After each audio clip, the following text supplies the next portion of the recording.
believe this is part 4 of commercial lighting in a modern age, where we're talking about how we lit the Shadow gaming commercial. Okay, we did a night exterior construction site set. As you can see by the picture, this is a screen grab from the commercial spot. Moving on.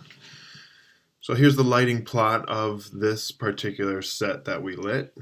In the bottom of the plot, you can see the tracks of the dolly, and the square represents the dolly. The little circles are the talent there.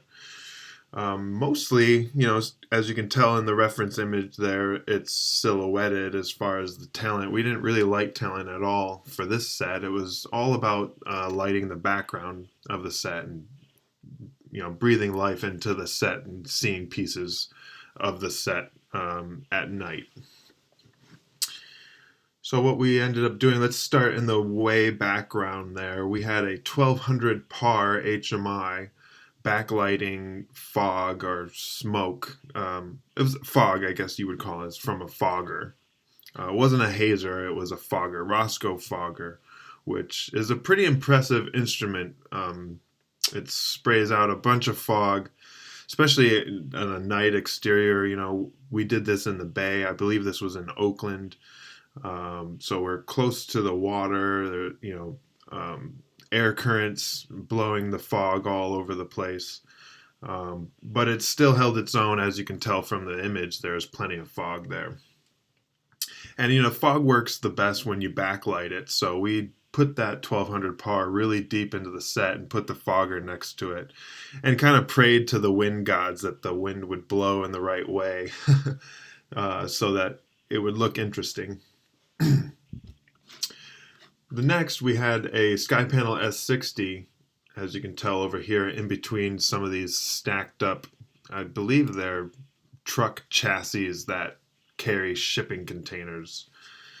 That fixture is actually in frame, as you can tell on the far left of frame there. You can kind of see the S60 shape, and we matched the color to one of the work lights, exterior work lights in the container yard there, which is just to the right of it, and we just matched the color to that. It looks cool in frame. We put it on a Mambo combo stand to get it as high as it could go, to get it up and over some of those stacked truck chassis so we could see it in frame there. And actually that sky panel is lighting, it's barely backlighting talent that's in the middle of the frame there, being silhouetted by the fog, the lit fog. But on the far right there is a shipping container that's being lit by that sky panel. I was kind of surprised and impressed by that. I'm pretty sure we put a sky panel intensifier on that unit, which makes the beam a little narrower, makes it a little punchier, and gives it more output. And then continuing down on the left side of the set there, I believe, that was a 650, just a small tungsten Fresnel that was lighting one of the front camera side facing stacks of truck chassis. And there was a couple of layers there. I think we, on the Tech Scout, we thought that we were going to see more of those. And I'm not sure if in the Tech Scout we were talking about the guy in the foreground there with the sparks and everything like that, because I think that element there in the set, it's super cool, and I think it's probably better than what would have been there if that person doing that work there wasn't there. But so we had a Source 4 and a 650 kind of just raking across some of these stacks of chassis just so we could see them and make it a little more visually interesting. But I think what ended up happening was a lot better. I was a little frustrated maybe on the day, because I think it was frustrating trying to dial in those fixtures. I think the camera positioning was changing a lot, and I feel like in the end product, we didn't really get to see what those fixtures were doing, and I felt like I spent time trying to make it work. But um, so that just kind of happens. Sometimes you'll set up lights to light a certain part of a set, almost just to kind of cover your butt, because in case something changed last minute on the set, and we ended up wanting to look over there, and in those last minute camera reframing, if we didn't have that space lit, it would have been a scramble, or it could just been a black dead zone that we didn't have time to light. So I think overall it was good that we put those lamps there, even though they might not have been showcased or um, a prevalent part of the frame. Um, anyway, moving on, we put a Stereotubes around this little guard shack thing that's in the center. That's where Talent with the hard hat is walking towards. And we rigged up some Stereotubes there and kind of kept the sodium vapor kind of fluorescent vibe there with it, that I think works really well with the color contrast between all that background lighting and kind of the foreground lighting of the warm kind of tone of the sparks, along with the headlights of the large forklift that's used to move those shipping containers around, that drives through the frame. Okay, and here's a BTS shot from one of my set lighting technicians over by the 1200 par, backlighting the fog there. I believe the fogger's just out of frame of this photo on the left side there. And there definitely were some takes where the wind blew in a different direction for whatever reason, and the fog would just go in a not visually pleasing angle, and we just kind of had to cut and reset and wait a second or two. And the fogger also couldn't run 100% of the time. It would eventually kind of overheat, and it would automatically turn itself off. So it was kind of chaotic. There was a lot of moving parts there. There was the truck that drove through the shot of the frame. We had to wait for the fog to kind of start to plume and be in the right spot. And there was a camera push-in as well. And then the talent in the foreground creating sparks.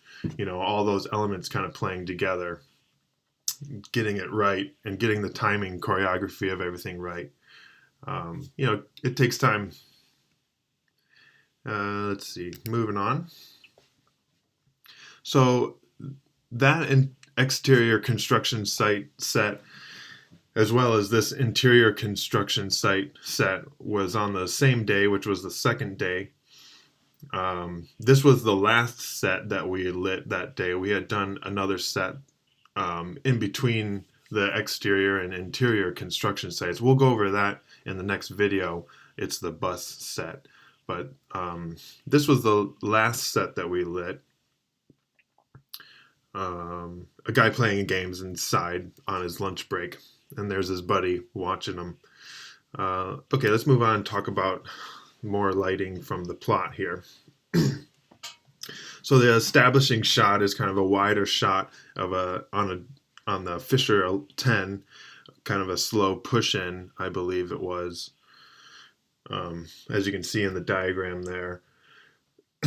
Interesting thing about this set was just on the, real quick, and talk about the design of the set, right where the desk is, against that wall there was actually another room, but the way we needed to build the set and to be able to get the camera behind the desk, as you can see with the curved track and the lighting plot.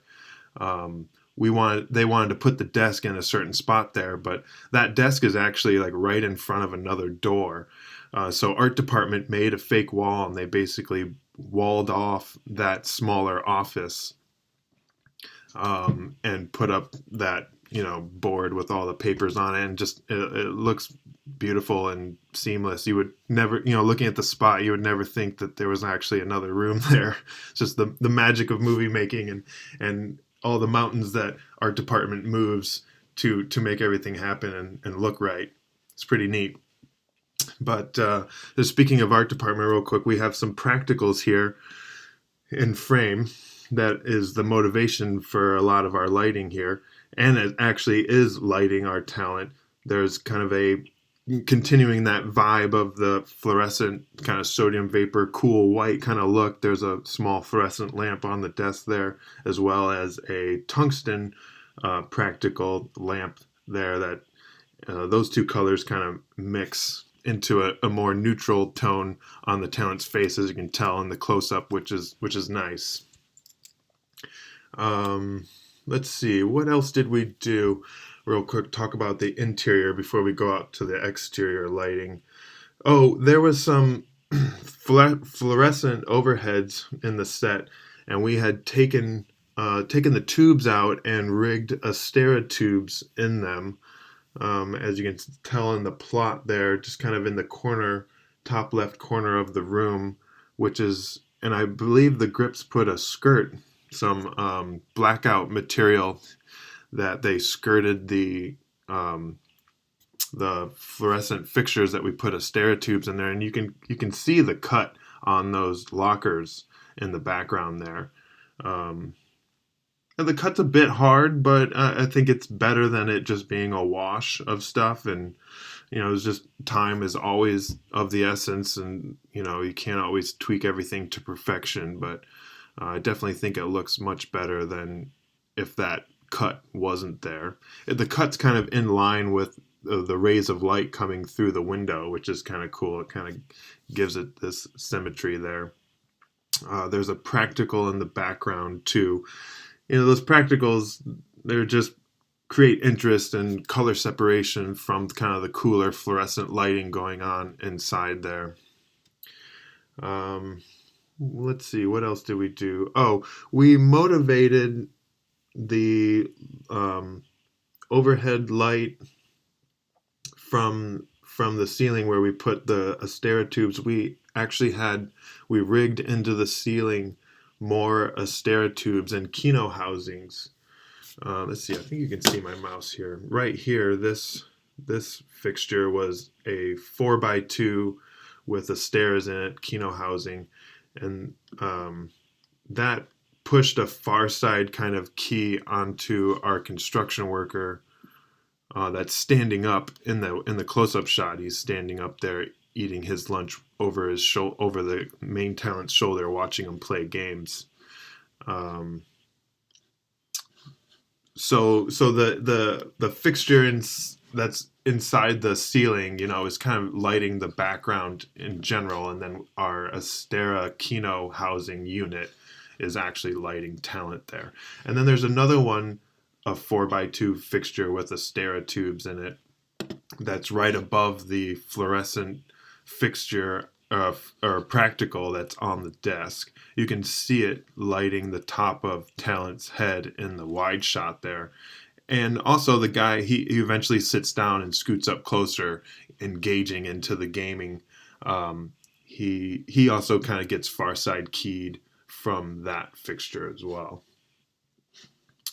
And then this was a really fun and stressful but fun lighting setup. It was at the end of the day. I believe it was starting to sprinkle and starting to rain. It was winter in the Bay Area. We get rain. But one interesting thing that we wanted to do was we wanted to kind of simulate like a large truck going by or whatever, just sort of a light gag to come through the windows. I believe we had a hazer as well. I don't think we used the Roscoe Fogger to haze up, but in the close-up shot, you can definitely see rays of light here, and that's because there's particulate in the air from, I believe it was a hazer that we had, which gives it a fine haze, unlike the Fogger, like big plumes, which we used in the exterior construction site. So in order to achieve that effect, you can't really tell here, but when you watch the spot, there's a light that passes that window, and in the wide shot, you can see it coming in through there, that kind of more neutral white blue kind of light, as well as kind of the sodium vapor tungsten. So that sodium vapor tungsten is the 1K baby. I'm sure we probably, I don't put it in the diagram here, but I'm pretty sure we probably put like full CTO or something on that tungsten to just make it much warmer.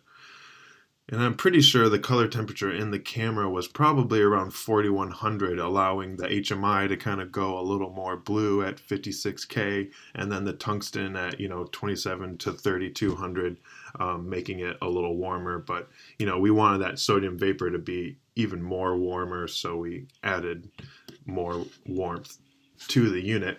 But anyway, getting back to the beams of light, we had a 1200 PAR, but we also had a 1200 Fresnel head that I wanted to use for this because we were shining direct light through the window and wanted, nice crisp beams and shadow play to happen on the back wall of the set there. So we used the Fresnel, which is good for that.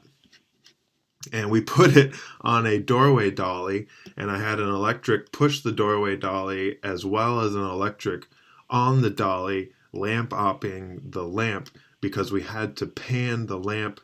It would be lamp left as it passed this window here and the window in the background of the set.